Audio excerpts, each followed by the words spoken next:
And if you think about it, for you and I as followers of Jesus, that was never our testament anyway. That was a contextualized book for God's people, for the Israelites, for Jews. And so if you think about it, like what we call the Old Testament wasn't even our testament until we were grafted in. It's hard as people that grow up in the church. Jesus, you can say he was not a Christian. In fact, Jesus was a law-abiding Israelite. That's right. That's He would have grown up in the same way, been trained in the same way as a child. Yeah. And he even said things like, I really am looking forward to having this Passover with you. Right? I'm following the law by doing that.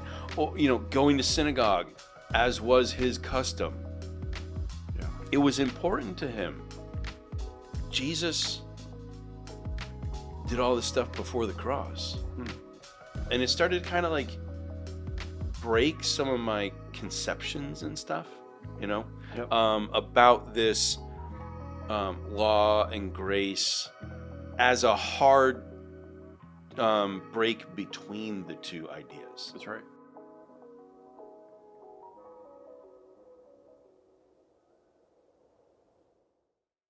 Hey, thanks for tuning in to another episode of the Discovering God podcast, where we hope you come face to face with God by coming face to face with the Word of God. I'm Jeff McLean. I'm Rip Wahlberg. And today we have a special episode, an episode requested by one of our listeners, Stacey Winter. Yeah. Hello, Stacey. Hey. So yeah, she wrote in the comments and said, hey, could you do an episode on this? And this is Old Covenant versus New Covenant. Right. And if you grew up in a church or you've attended church, you've probably heard a pastor refer to this being Old Covenant, this being New Covenant, this being under grace, this not. What is the Old Covenant and the New Covenant from the start? Just a quick introduction. We're not going to go into the weeds yet, but yeah. That's fine. A quick introduction would be Old Covenant is works-oriented. It's seen as works-minded. You have to earn your salvation. It's seen as blood and sacrifice and all that stuff. It's Old Covenant has sacrificial system associated with it, so that's where they come up with the works. It also, I'll say a derivative real quick, is that it tends to then view God as a bloodthirsty, angry God. Yeah. How about the New Covenant? Yeah, New Covenant, we tend to think of this loving kind of grace that Jesus just pours out. He uses the language New Covenant. So we kind of develop also this dichotomy that the Old Covenant is the Old Testament, and anything in the New Testament or the teachings of Jesus in the early church become what it means to be part of the New Covenant. And it is, I think, helpful for us to realize that the word testament and covenant are very much related. That for many people, when you hear it referred to as from the pulpit, usually a pastor is referring to everything that was in the Old Testament and related to God versus everything in the New Testament that related to God. And so they're really seen in the church at large as a hard break, as if like everything stopped with the book of Malachi and everything started with the book of Matthew. And that there's like, and then there's a big chasm, and what's that saying? Like, and never the twain shall meet. Yeah, right. We end up reading a very split Bible. Then we're reading this and this. Yeah. So how about real quick? Yeah. What's the difference between covenant and contract? And stuff like that. Why do Christians and why does God use the word covenant and not contract or something else? There are many stories in the Old Testament where God says, I'm making this covenant with you, right? We have the Noahic covenant, we have the Abrahamic covenant, and so on. In my understanding, covenant versus contract. Covenant is almost always God initiated.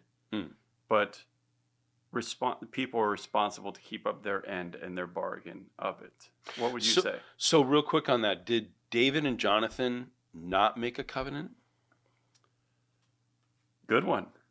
I'd have to think I about like that one. what you Yeah. said. I'm not trying to. I'm I not trying to get it. I mean, yeah, I mean, we can make covenant too. I mean, I have signed contracts with churches that they called it a pastoral covenant, but I think for the most part, when we think of covenant in relation to God, they're God initiated.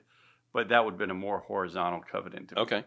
I think too. Well, actually, though, then we still refer to it oftentimes as the marriage covenant. Yeah, that's true. We do. And so I know Which mirrors what we're talking about. it does actually. mirror what we're Yeah. talking about. Yeah. And so one of the things that I like how you say covenants often in the Bible are God initiated. It's in order to be revealing what God's work on the earth is doing Right. and stuff like that. I think that's very important. God's going to keep his word in that regardless how responsible we are. He's going to keep us accountable to it because he's established it with Yeah. us.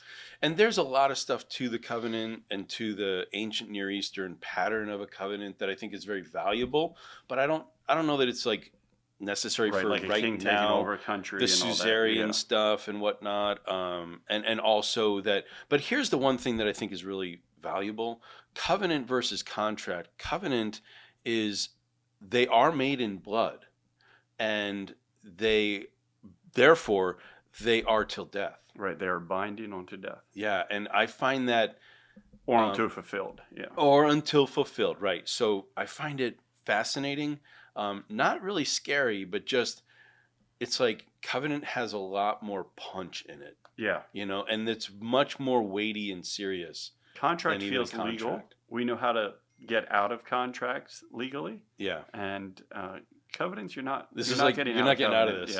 Yeah. Right. So it's I find that interesting, and I find that like I would encourage people like if you're searching for God, and one of the things that you're thinking is I'm not sure about God, like God makes these things out of dedication to us. That's right. And that'd be another. I hope someone would hear that and that it would trigger something that they would ponder more about God than just a perception of he's distant, he's angry, and That's I right. can't trust him. That's right.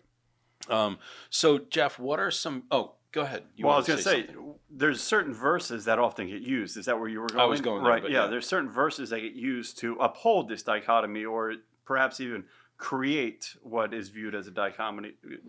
A dichotomy between the Old Testament and the New Testament. For me, one of the ones that came to my mind right from the start is Jesus getting ready to depart the earth. He's preparing his disciples. He's about to name his betrayer, and he says, "This is my new covenant."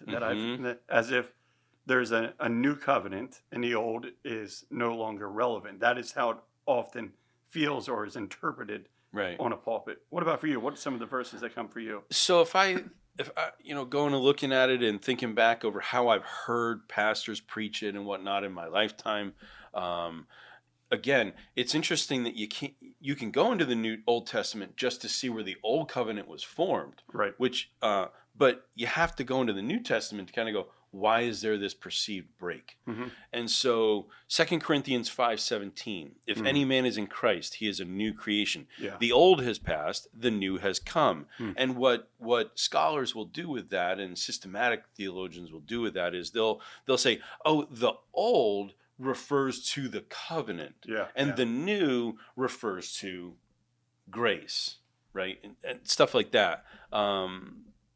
Or Colossians 2:14, by canceling the record of debt that stood against us with its legal demands, this he set aside, nailing it to the cross. And so there's this, God did away with the one. Right. At the cross is at the center of it.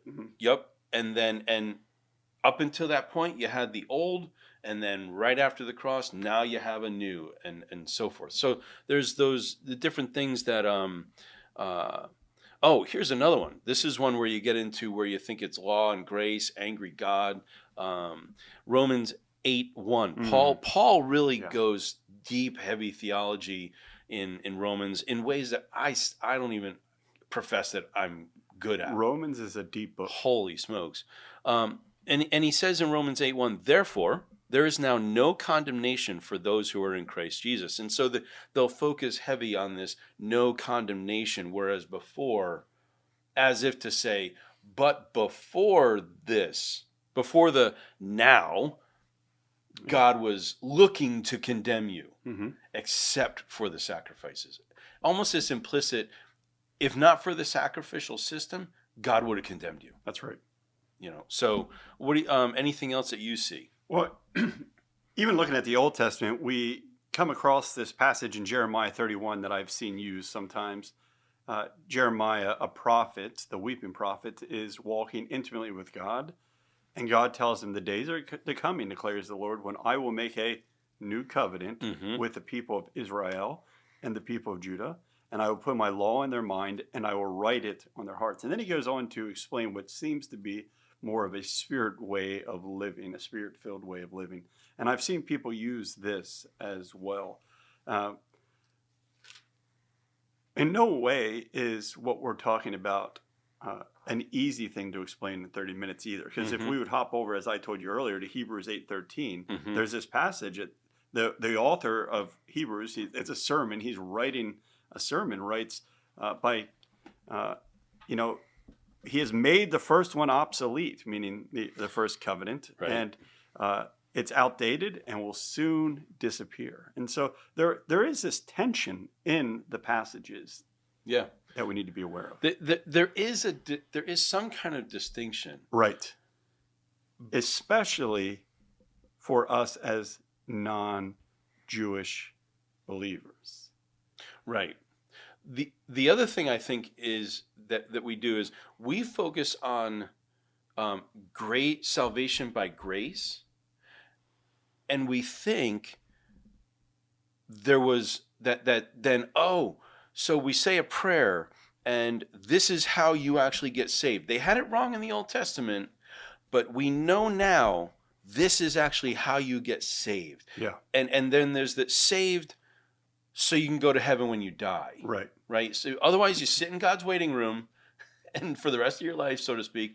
But that idea of salvation coming through a prayer and so forth, it's like an inverse equation, right? That then Old Testament, they were saved by doing sacrifices and by following the law. And I think we're getting ahead of ourselves into the next podcast, but I have a sense that this is kind of how it's formed in our mind. If we make this hard break, old and new, that's how it's formed in our head. I agree. Yeah. And what you find, it's just interesting because what you find is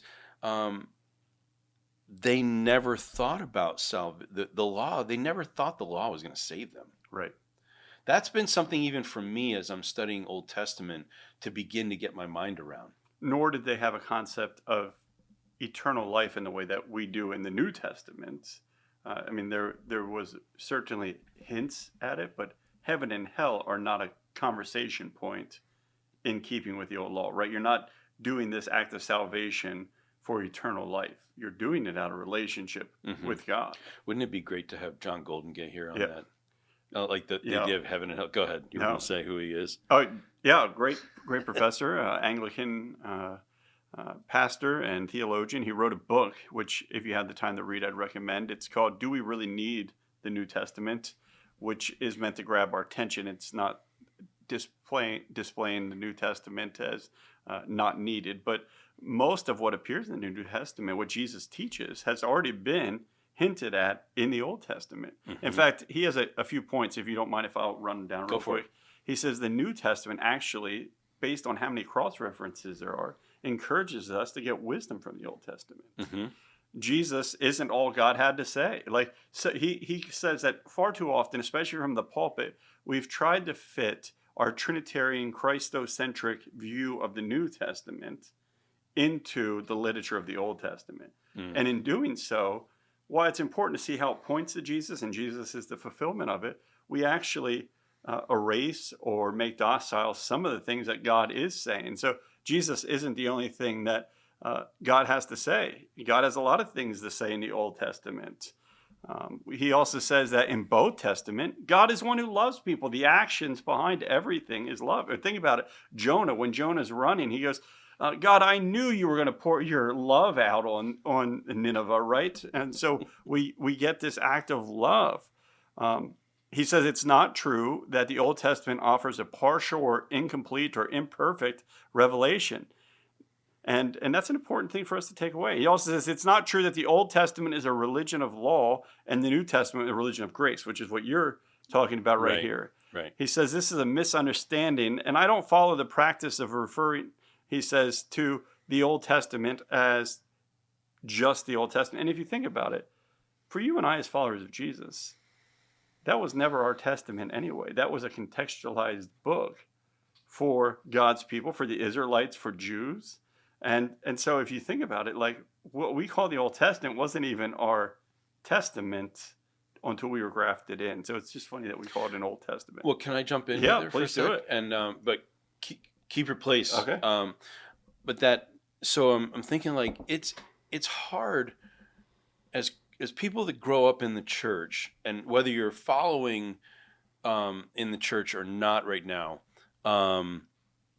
it's what happens for us is like you think, oh, for example, Jesus was a Christian.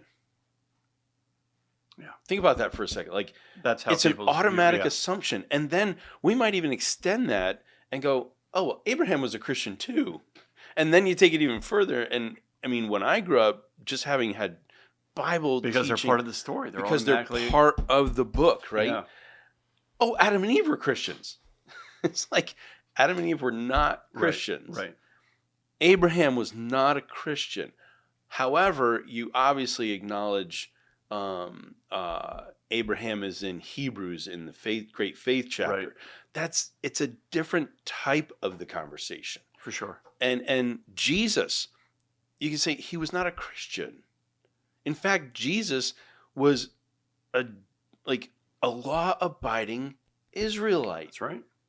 That's he would have grown up in the same way, been trained in the same way as a child. Yeah. And he even said things like, I really am looking forward to having this Passover with you.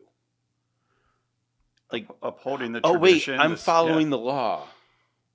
Right? I'm following the law by doing that. Or, going to synagogue as was his custom. Yeah. It was important to him. And yet we sit here and say, we're so far into probably the next conversation, but it's all good. Yeah. Like we say so often, just this hard break. So I find that it was when I started to have these thoughts some years ago, like, wait a minute, Jesus did all this stuff before the cross. And it started to kind of like break some of my conceptions and stuff, Yep. about this law and grace as a hard break between the two ideas. That's right. Right? So if you want to continue with John Goldengay or whatever. He says too. Anything else? At the core of it, we see that the New Testament expects us to get wisdom from the Old Testament because all the writers do it, and that it's a story that reminds us of how easily we can make the same mistakes. Mm-hmm. At the core of both of them is loving God and loving your neighbor. Mm-hmm. The Old Testament is the record of how God spoke to the people of God and how God acted in their lives, and through that we get to discover what God is like.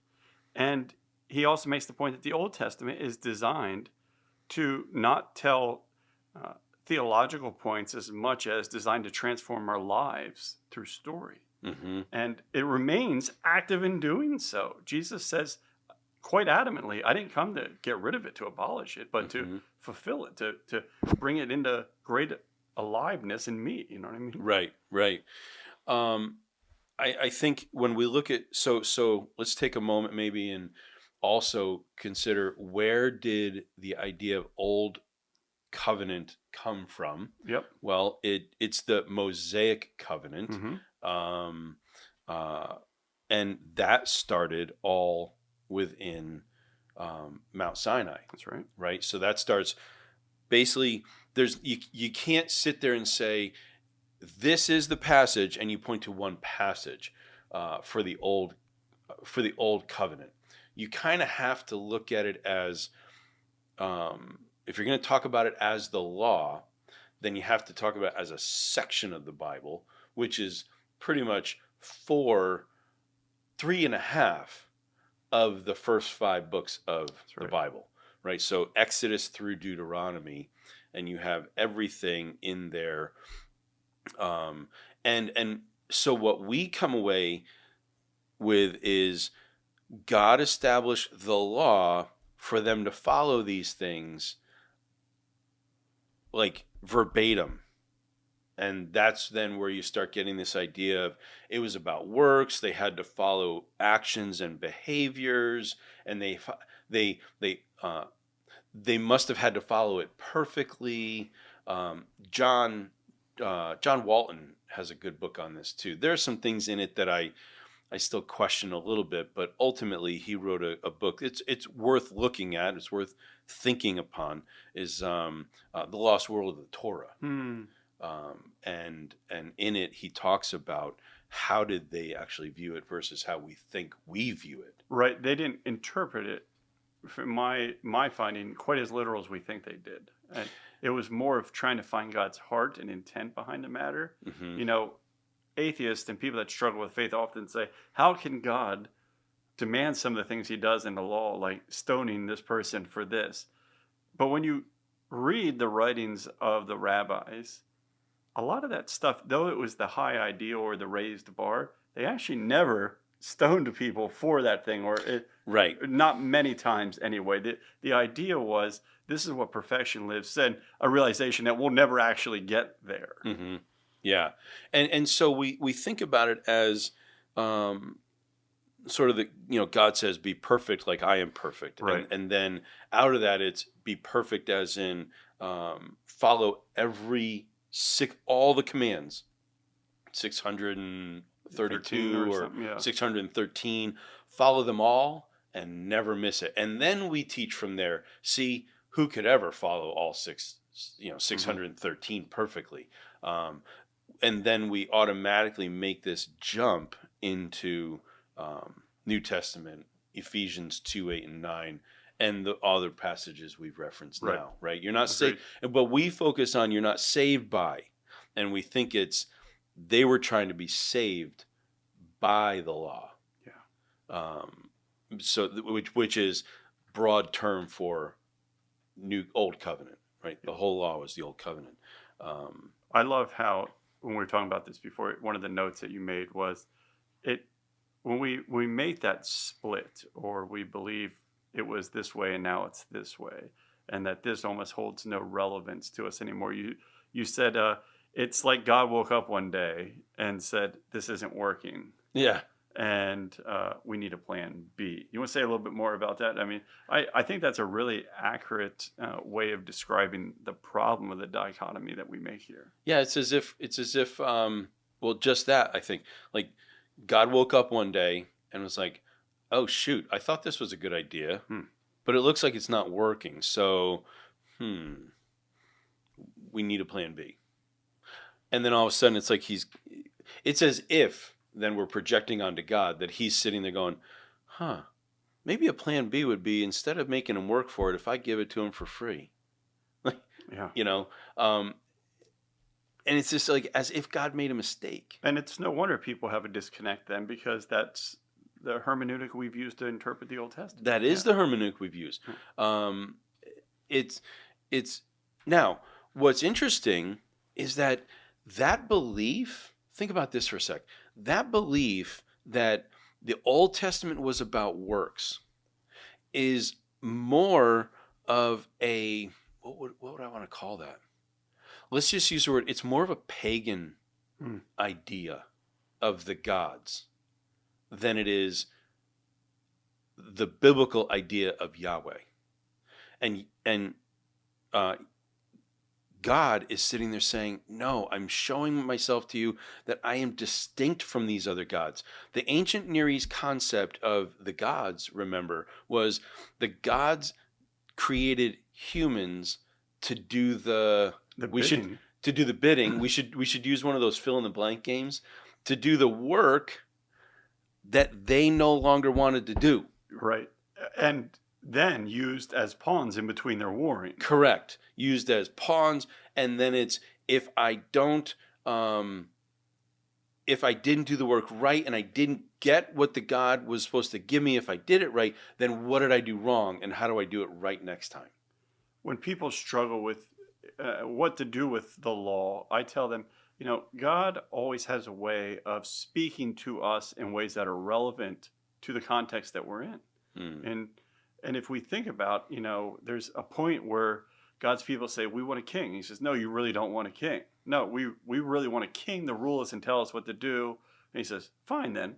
If that's what you want, I'll give you a king. And you'll get everything that comes with having a king and people above you, good and bad. Yeah. And he ends up using that kingdom to also point forward to what his greatest fulfillment will be. And the law is the same way. I mean, it's copying ideas that were present in all Near East cultures. Yep. Expectations, and God's speaking into a way that they understood what it meant to relate to God. But God's always had, I wouldn't say a greater, but an invite into something. And he says it throughout the whole time. Someday, when you get this, then you're going to get this next thing, my new covenant. You're going to get to experience the fulfillment of why. And so I think we have to remember that there's a huge contextualized part to the First Testament, to the law, to the Mosaic covenant that is for a certain people, and God's relating it in a certain way that they understand. Yeah. I think we're missing the story. He is relating to them in a way that they can understand, which is perfect. If you step back and think about that for a moment, it's entirely reasonable and it's entirely acceptable that God wasn't trying to show them something that they wouldn't be understanding. Right. He's speaking to them where they are. And interestingly enough, he doesn't even try to correct their misthinking. He just goes, here's who I am. Mm-hmm. And so when we make that, like when the ancient Near East perspective on God's made humans to do the work they didn't want to do, it creates from the start, it creates a heavily dysfunctional relationship. For sure. And I think we sit there and we go, oh yeah, well that was the Old Testament. And we have all that same thinking, meaning we're not even realizing we're teaching something that would be more aligned with ancient Near East pagan religions than the people of God. Right? The Israel people of God. Number one. And number two, then that whole line of thinking is still setting up a highly dysfunctional way of perceiving God. Right. And I think it bears out, which I want to save that part. What does it bear out to the next podcast? But it's just a really, straight out of the gate, when we step back and think about it, that way of going, criticizing the old as if it's wrong, and was a mistake of a decision by God. That's really dysfunctional. Yeah. Because the relationship is always going to have strife in it then. And yet we're sitting here going, oh, well, we're new Christians. We're so glad I'm not under the law. And I'm so glad I don't have to work for it. And yet all we do is we don't know God. And That's all right. we do is work for it. Still, I find it peculiar. Yeah. I mean, the church has struggled to know how to reconcile this from the beginning. I was reading this week Polycarp, an early apostolistic father. I mean, so 130 AD, he was a disciple of John himself. Mm-hmm. And Polycarp encounters a person preaching, Marcion, who believes that the Old Testament God is not Jesus's God, and Jesus is something completely different. And he threw out the Old Testament, which the church quickly said, whoa, you can't do that, because all the gospel writers, Jesus himself, quotes from those passages. But I think that's always been our default. Let's throw it away. In his case, I mean, he actually broken and said it was a different God. It was a different creator God than where Jesus stems from. But I think we do that subtly in other ways. And I think it's important for us to explore the Old Testament rather than just say it's all fulfilled, or it's irrelevant now, or it all points to Jesus. These are the approaches to the Mosaic Law, the Old Testament, that I think we do inappropriately. And it would be really important for us to find ways to read the Old Testament in context. You know, the Bible is written over 1,600 years by 40 different authors. It's 66 books. You know, something like that. Each one of those has its own literary style. Each one of those has its own author. Even the law itself is written throughout various contexts of God's people. And when you learn what's going on, and, you know, we talked about this in our biblical theology and practical theology. When you learn the context of what's going on, it helps us shed light better on what we want to throw away because it feels contradictory or because it feels like it's no longer relevant to us. But reading in context makes it come alive to us in new ways. Yeah. So we're up against time. Yeah. So let's do this. Give me one positive takeaway for the new covenant. One positive takeaway from the new covenant. One positive takeaway for the new covenant. Yeah. I would say in the new covenant, we are liberated from ourselves. We're liberated from all death and disease and the shame that we carried. God establishes honor with us. We get to walk by the power of His Spirit. And that's a big takeaway for me. An act of liberation. And I think I'll give one for myself. Okay. A positive on the new covenant is sin was actually defeated. Yeah, for sure. Right. And that's the kind of the liberation I was trying to speak to. Yeah. Okay. Yep. So probably then it's the biggest and most important. Right. That the oppression of sin, the what do you want to call it?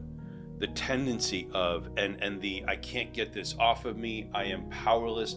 Who said? Paul might have even said that, or someone that before the cross we were powerless against it. So then, with the cross, with the blood of Christ and the new covenant, we are actually empowered through the Spirit in us to resist it. That's right. Yeah. So, folks, thanks for being with us, and we hope that you will feel free to go and check out some of these passages. Go investigate the Old Covenant and New Covenant, and as you do in the Bible, come face to face with God by coming face to face with His Word.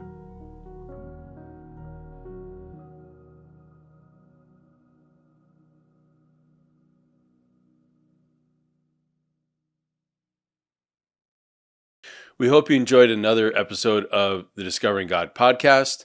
And if you did, please like, share, subscribe, and comment. And you can find us on all the social media platforms under Discovering God. Just look for the compass.